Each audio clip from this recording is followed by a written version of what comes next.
Hello, Scumbag Nation!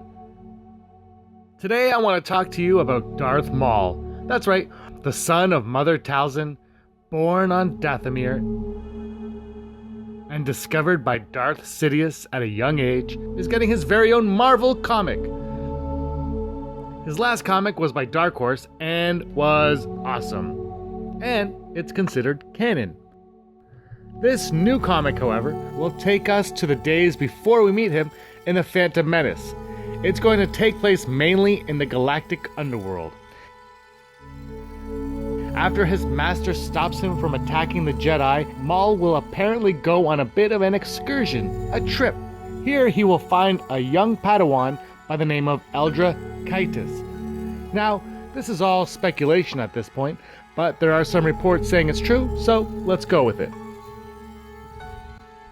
Apparently, this new Eldra Jedi character has a huge influence on Maul and his future going forward. They say it almost turns Maul from the dark side. This could be an interesting parallel to Ezra Bridger, another up-and-coming Jedi that Maul found and is looking to turn dark. But more on that later. Maul was first introduced to us in The Phantom Menace. He said little, had a couple wicked fight scenes, and was killed at the hand of Obi-Wan Kenobi, after downing Jedi Master Qui-Gon Jinn, giving us our first glimpse at a Jedi not vanishing after death. For years we, or at least I, was saddened by the death of Maul, something I thought happened far too fast. But then, something wonderful happened, something magical. He returned, not in the movies but on TV, on the Clone Wars, and his arc was a wild ride. He ruled Mandalore, homeworld of Boba Fett, who in a lot of ways is similar to Maul, as both of their popularity seems to mostly come from their appearances. Big things were in store for Maul on Mandalore, including more encounters with his foe, Obi-Wan Kenobi. Maul even kills Kenobi's lover, of sorts. Tensions are high between the Jedi Master and the former Darth, and this all seems to be coming to a head on Rebels. At the end of Season 2, Maul essentially adopts Ezra Bridger as his apprentice. He says as much to Kanan. Maul meets our heroes of Rebels in an old Sith temple. Searching for an old Sith holocron, he believes can help him take down Darth Sidious and Darth Vader. At the season finale, Maul flees and Ezra winds up with a Sith holocron, the holocron Maul was hoping to use to destroy his former master Darth Sidious and his new apprentice Darth Vader. But Ezra makes off with the holocron, hides it from his Jedi Master Kanan, and uses it to seek out new Force powers. In the Season 3 premiere of Rebels, we discover that Ezra has been using the knowledge gained through the Sith holocron in order to gain new Jedi powers, new strengths, trusting in the dark side, much to the dismay of his Jedi Master Kanan. In the third episode of Season 3 of Rebels, Holocrons of Fate, Maul seeks out for the holocron. He takes the Ghost Crew prisoner and forces Ezra to hand over the Sith artifact. Together, Maul and Ezra open it. Their eyes and minds are widened, and knowledge flows through them.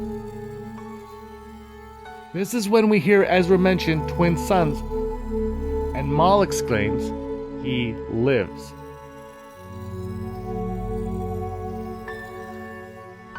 Two interesting facts laid out right there at the end of this episode. Let's look a little bit closer.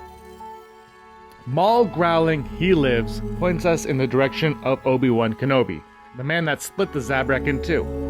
Could this be Maul searching for Kenobi? But why would he be after Kenobi if he initially wanted to take down Vader and Sidious? Because he hates him, and Sith are driven by hate, and Maul is a former Sith. In 2005, Dark Horse Comics published a comic titled Old Wounds. This saw Darth Maul seek out Obi-Wan and fight him on Tatooine, right next to the Lars homestead. Maul was eventually killed off by Obi-Wan with the help of Uncle Owen. This comic was the inspiration for bringing Maul into the Clone Wars, and I suspect his fate on Rebels will be similar to that of the comic, but I don't think Uncle Owen will will be the one to help Obi-Wan. When looking into the holocron, Maul says, "I see him," followed by Ezra saying twin suns, which immediately brings the viewer's mind to believe he's referring to Tatooine. But why would Ezra care to see the same vision as Maul? Ezra has a goal: to never let anything bad happen to his friends and to destroy the Sith. The path to destroying the Sith lies on Tatooine. Whereas Maul is seeing where his story ends, Ezra is seeing where ours begins. Luke Skywalker, the key to destroying the Sith. If Ezra wants to rid the galaxy of the dark side users, he needs to bring Luke out of Tatooine. Now, we know this won't happen, but that doesn't mean Ezra won't wind up on Tatooine. Ezra could make his way there through a Force vision or mission, or just tracking Maul later on. Who knows, maybe Thrawn's the one that takes him there. On Tatooine, Maul will confront Obi-Wan. The battle will be dynamite. Best lightsaber duel in any of the TV shows, possibly matching that of the movies. Well, time will tell. Let's not get carried away. This is where Season 3 will mirror Season 2, where in Season 2, Ezra would not kill Inquisitors. This time, Obi-Wan will look to spare Maul's life, and Ezra will take Maul down once and for all. Or Maul could be about to kill Obi-Wan when Ezra tells him not to, and just as Maul is about to strike the old Jedi down, Ezra stabs Maul through the chest. Either one of these occurrences could lead to Ezra's turn to the dark side. Maul will get the revenge he seeks, but face his demise, and Ezra, in looking for a way to destroy the Sith, becomes the very thing he hates. Hate is the path to the dark side. Hey scumbags, thanks for watching. Don't forget to give us a thumbs up on our video. As always, please subscribe to our YouTube channel, Rebel Scum Podcast, for all the latest videos.